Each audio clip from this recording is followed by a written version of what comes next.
Facebook page. পৃথিবীর যে প্রান্ত থেকে যারা দেখছেন সবার জন্য শুভকামনা, ভালোবাসা। দর্শক, আন্তর্জাতিক বিশ্বের বেশ কিছু গুরুত্বপূর্ণ খবর দিতে চাই। একদিকে ইরান এবং আমেরিকার মধ্যে নেপথ্যের খেলা চলছে। পাশাপাশি সৌদি আরব, তুরস্ক, পাকিস্তান তারা যৌথ সামরিক জোট গঠন করে কোন দেশটিকে আসলে থ্রেট দিতে চাইছে। নানান রকম প্রশ্ন আসছে, সৌদির ব্যাখ্যা আসছে, ইরানের ব্যাখ্যা আসছে। সবকিছু মিলে মধ্যপ্রাচ্যের জটিলতা বাড়ছে, কমছে না। দর্শক, মার্কিন প্রেসিডেন্ট ডোনাল্ড ট্রাম্প বলেছেন ইরানের সঙ্গে পরিস্থিতি ভালোই চলছে। গুড। জয়েন্ট বেস অ্যান্ড রিউজে সাংবাদিকদের তিনি জানান মার্কিন বাহিনী হরমুজ প্রণালীর সম্পূর্ণ নিয়ন্ত্রণে রেখেছে। বুঝছেন কত বড় ডাহা মিছা কথা। সতর্কবার্তা উপেক্ষা করার পর একটি ইরানি বন্দরের দিকে যাওয়ার চেষ্টাকারী পানামা পতাকাবাহী একটি পণ্যবাহী জাহাজের স্টিয়ারিং গিয়ারে দুটি হেলফায়ার ক্ষেপণাস্ত্র নিক্ষেপ করে মার্কিন বাহিনী সেটাকে অচল করে দিয়েছে। হরমুজ প্রণালী পুনরায় খোলার আগে ইরান মার্কিন যুদ্ধ ও অবরোধ সম্পূর্ণ অবসান, জব্দকৃত সম্পদ মুক্তি এবং একটি আঞ্চলিক যুদ্ধবিরতির দাবি জানিয়েছে। ইরানের সর্বোচ্চ জাতীয় নিরাপত্তা পরিষদের সচিব মহসেন রেজাই বলেন, সব শর্ত পূরণ না হওয়া পর্যন্ত প্রণালীটি মানে হরমুজ প্রণালী বন্ধ থাকবে। দর্শক, একটি সাবা সংবাদ সংস্থার তথ্য মতে ইয়েমেনের হুতিরা বাব আল মানদেব প্রণালীতে সামরিক সরঞ্জাম বহনকারী একটি সৌদি জাহাজকে লক্ষ্যবস্তু বানিয়েছে। অর্থাৎ সামরিক অস্ত্র বোঝাই করা একটি জাহাজ সৌদি আরবে সেটাকে উড়িয়ে দিয়েছে ইয়েমেনের অর্থাৎ ইরানের প্রক্সি বাহিনী, ইয়েমেনের হুতি বাহিনী। পাশাপাশি কাতার জানিয়েছে হরমুজ প্রণালী নিয়ে নৌ চলাচলের ভবিষ্যৎ নিয়ে ওমান ইরানের মধ্যে আলোচনা ভালোই অগ্রগতি হয়েছে। পাশাপাশি মার্কিন ইসরায়েল যুদ্ধ বন্ধ এবং হরমুজ প্রণালীর অবরোধ মুক্ত করার মধ্যস্থতা প্রচেষ্টা অংশ হিসেবে ইরানি কর্মকর্তাদের সঙ্গে আলোচনার জন্য পাকিস্তানের স্বরাষ্ট্রমন্ত্রী মোহসেন নাকভি ইরান সফর করেছেন। দর্শক, আসেন এবার আপনাদেরকে কয়েকটা খবরের বিশ্লেষণ তুলে ধরার চেষ্টা করছে। ট্রাম্প জোর দিয়ে বলেছেন যে পুরো হরমুজ প্রণালী তাদের কন্ট্রোলে আছে, এটা ইরানের হাতে নেই, এটা আছে এখন আমেরিকার হাতে। তার উত্তরে ইরানের ব্রিগেডিয়ার জেনারেল হোসেন মেহবিব মঙ্গলবার উল্লেখ করছেন যে ইরান ইরাক যুদ্ধের সময় পারস্য উপসাগরে যুক্তরাষ্ট্রের 100টিরই বেশি যুদ্ধ জাহাজ ছিল।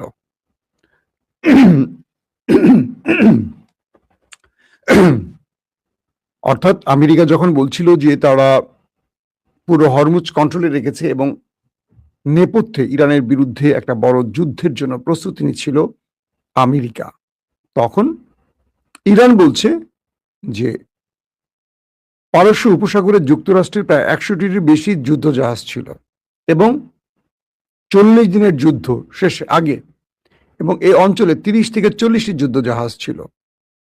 ওয়াশিংটনের এখন আর পারস্য উপসাগরে কোনো যুদ্ধ জাহাজ নেই। মানে ইরান তাদের সবগুলোকে ধাবড়িয়ে এলাকা ছাড়া করেছে। মেহবিব বলছেন যুক্তরাষ্ট্র যুদ্ধের পরিণতি নিজেদের ভূখণ্ড থেকে দূরে রাখতে চাইলেও যুদ্ধ চলাকালীন ইরানের প্রতিক্রিয়া সংঘাতের দায়ভার পুনরায় প্রতিপক্ষের উপর চাপিয়ে দিয়েছে। তিনি বলেন ইরানের সাউথ পার্স, আপনারা জানেন যে মানে ইরানের যে কয়েকটা মানে তেল গ্যাস ক্ষেত্রে অ্যাটাক করেছে তার মধ্যে উল্লেখযোগ্য একটি হলো ইরানের সাউথ পার্স গ্যাস ক্ষেত্র এবং আসালুহ জ্বালানি কেন্দ্র। মার্কিন হামলার পর ইরান, যুক্তরাষ্ট্র ও ইসরায়েল তাদের মিত্রদের সাথে যুক্ত হয়ে যে লড়াইটা শুরু হয় এবং সেখানে দূরপাল্লার ক্ষেপণাস্ত্রের মাধ্যমে ইরান আমেরিকাকে যে জবাবটি দিয়েছিল তার পরপরই ক্রমান্বয়ে এই অঞ্চল থেকে আমেরিকা পালাতে শুরু করে। দর্শক, ট্রাম্প কি বলছিলেন তার বিষয়টি একটু আমরা উল্লেখ করি, তারপর আরেকটু আলোচনায় আসতে চাই। মার্কিন প্রেসিডেন্ট ডোনাল্ড ট্রাম্প বলছেন যে ইরানকে তিনি বিশ্বাস করেন না এবং দাবি করেছেন যে হরমুজ প্রণালীর উপর বর্তমান যুক্তরাষ্ট্রের সম্পূর্ণ নিয়ন্ত্রণ রয়েছে। আমি ইরানকে বিশ্বাস করি না, ট্রাম্প বলছেন। আপনি বলছেন আমি ইরানকে বিশ্বাস করি, আমি সেই ব্যক্তি যে ইরানকে বিশ্বাস করার কথা ভাবতেও পারি না। ওরে ট্রাম্প কাকু রে! তাই তিনি বলছেন তারা আমার সাথে অনবরত মিথ্যা বলছে, আমাকে সিনেমার দিলদার বানিয়ে ফেলেছে, এই কথাটা বলে না, এই কথাটা আমি বললাম আর কি। আমাকে সিনেমার দিলদার বানিয়ে ফেলেছে, আমি মার্কিন যুক্তরাষ্ট্রের প্রেসিডেন্ট, তারা আমার সাথে মিথ্যা বলে আমাকে ধোকা দিচ্ছে, আমাকে ক্ষমতা থেকে সরাবার জন্য প্ল্যান করছে, এরকম কিছু আর কি। এই মুহূর্তে হরমুজ প্রণালীর উপর আমাদের পূর্ণ নিয়ন্ত্রণ রয়েছে, ট্রাম্প বলছেন। তাদের কোনো নিয়ন্ত্রণ নেই, পূর্ণ নিয়ন্ত্রণ আমাদের, এটা আমাদের মালিকানাধীন। তিনি বলছেন এটা নাকি তাদের মালিকানাধীন হরমুজ প্রণালী, বুঝছেন। আমার ট্রাম্পের জন্য মাঝে মাঝে ভালো লাগে যে এই একটা লোক না থাকলে আমরা এত বিনোদিত হতাম কি করে, বলেন আপনারা। এদিকে ইরান পুরো হরমুজ প্রণালী শুধু কন্ট্রোলে রাখে নাই, এখন পর্যন্ত এখান দিয়ে কোনো জাহাজ চলাচল করতে দিচ্ছে না ইরান। আর আমেরিকা স্বপ্নে বলতেছে তাদের কন্ট্রোলে। ইরান কি বলছে দেখেন, সর্বোচ্চ জাতীয় নিরাপত্তা পরিষদ এসএনএসি এসএনএসি নবযুক্ত প্রধান মহসেন রেজাই তেহরানে নিযুক্ত চীনা রাষ্ট্রদূত জং পিয়ং এর সঙ্গে বৈঠক করেছেন। সে সময় যুক্তরাষ্ট্রকে উদ্দেশ্য করে বলেন, যুক্তরাষ্ট্রকে অবশ্যই ইরান ও তার আঞ্চলিক মিত্রদের বিরুদ্ধে যুদ্ধ বন্ধ করতে হবে এবং হরমুজ প্রণালী সম্পূর্ণরূপে পুনরায় খোলার জন্য ইরানের আটকে থাকা তহবিল ছেড়ে দিতে হবে। যতদিন না যুক্তরাষ্ট্র তার আচরণ পরিবর্তন করে, ইরান শর্ত মেনে নিচ্ছে না এবং ইরানের শর্ত মেনে নিচ্ছে, ততদিন হরমুজ প্রণালী পুনরায় খোলা হবে না। একদম সাফ জানিয়ে দিয়েছেন তিনি সাম্প্রতিক সময় নতুন দায়িত্বে বসেছেন। দর্শক, এই হলো আজকের কয়েকটি গুরুত্বপূর্ণ আমরা আংশিক আপনাদের জানালাম। আসেন কি হচ্ছে। ইরান এই মুহূর্তে হরমুজ প্রণালী বন্ধ করে দিয়ে তাদের মূল খেলাটা খেলছে এবং আমেরিকা যত দাবি করুক, আসলে হরমুজ প্রণালী পুরোটাই ইরানের দখলে আছে। এবং যখনই হরমুজ প্রণালী দিয়ে কোনো যাতায়াত হয় ইরানের অনুমতি ছাড়া, সঙ্গে সঙ্গে ইরান সেখানে হামলা করছে এবং আমেরিকা এখানে কোনোভাবেই তার কন্ট্রোল নিতে পারছে না। হ্যাঁ, আমেরিকাও চেষ্টা করছে ইরানের জাহাজকে টার্গেট করতে, এটা সত্য কথা। এবং যখনই এই চিন্তাটা ইরানের বিরুদ্ধে আমেরিকা করছে, তখন অটোমেটিক দেখা যায় যে ইরান আমেরিকার জাহাজকে আবার টার্গেট করে বসছে। এরই মধ্যে আরো কিছু খবর আসছে এরকম যে সৌদি আরবে এ পর্যন্ত ইয়েমেনের হামলায় শতাধিক সেনা প্রাণ হারিয়েছে। মধ্যপ্রাচ্যের বেশ কিছু আউটলেট বলছে, প্রথম যে রিপোর্টটিতে এসছে সেখানে বলা হয়েছে তাদের ৩০ জন সেনা প্রাণ হারিয়েছে এবং ৫০ জন আহত হয়েছে। পরবর্তী আরো বেশ কিছু আউটলেট এবং পশ্চিমা দুনিয়ার আরো কিছু গণমাধ্যম বলছে যে হুতিদের হামলায় সৌদির ৬০ জনের বেশি, বুঝতে পারছেন, ৫০-৬০ যেটাকে আমরা বলি, ৬০ জনের বেশি সেনা চলে গেছে বিশেষ জায়গায়। এবং আরো কিছু আউটলেট বলছে যে হামলার ধারাবাহিক হামলায় তাদের প্রায় শতাধিক সেনা হতাহত হয়েছে। পাশাপাশি তাদের তেল ক্ষেত্রগুলো জ্বালিয়ে দেওয়া হয়েছে, আরামকো থেকে শুরু করে, এবং তাদের গুরুত্বপূর্ণ পানি শোধনাগার থেকে শুরু করে তাদের আরো যে গুরুত্বপূর্ণ স্ট্রাকচারগুলো আছে সেখানে হুতিদের হামলায়, তাদের জাহাজে হুতিদের হামলায়, তাদের অস্ত্রের জাহাজে, তেলের জাহাজে হুতিদের হামলায় ব্যাপক ক্ষয়ক্ষতি হয়েছে। বিষয়টা কি আসলে? যে সৌদি আরব শান্ত ছিল, যে সৌদি আরব ইরানের সাথে কোনো বিরোধে যাচ্ছিল না, হঠাৎ করে তারাই কাজটা করলো কখন? যখন আয়াতুল্লাহ আলী খামেনির জানাজা শেষ হলো, তার পরপরই হুতিদের একটা প্রতিনিধি দল ইয়েমেন থেকে ইরানে আসে এবং তারা যখন সানা বিমানবন্দরে নামতে যায়, তখন সেই সানা বিমানবন্দর রানওয়ে লক করে দেয় সৌদি আরব এবং দুই দেশের মধ্যে উত্তপ্ততা বাড়ে এবং সানাতে হুতিদের বিমানটিকে টার্গেট করে হিট করে সৌদি আরব। পরক্ষণে সে বিমানটি অন্য একটি শহরে গিয়ে নামে। এরপর হুতিরা প্রতিশোধ হিসেবে সৌদির উপর টার্গেট করে। এটা হলো তাদের স্টার্টিং যাত্রা। এরপর ইরানের কিছু মিলিশিয়াদের টার্গেট করে সৌদি এবং আমেরিকা একযোগে হামলা করে।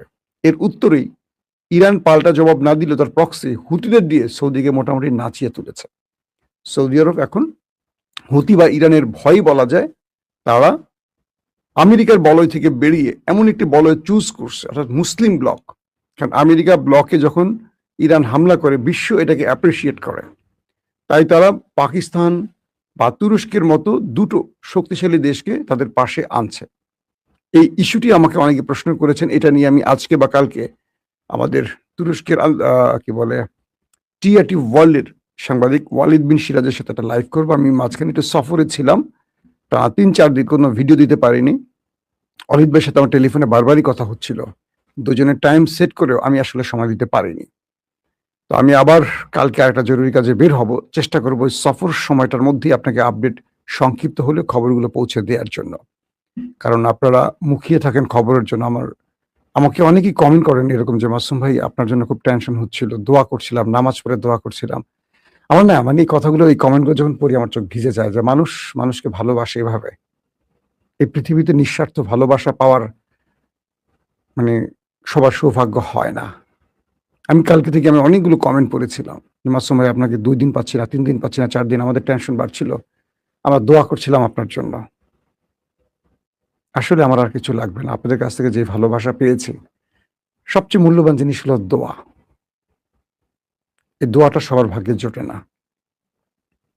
আমি চেষ্টা করব আপনাদের কমেন্টগুলো পাওয়ার পর আমার মনে হচ্ছিল যে আমাকে আরেকটু সিরিয়াস হতে হবে। সফরের মধ্যে কষ্ট হলেও একটু করে হলেও আপনাদের সংক্ষিপ্ত খবরগুলো আমার দেয়া উচিত। আমি ইনশাআল্লাহ কালকে থেকে হয়তোবা আবার সফরে বেরোবো।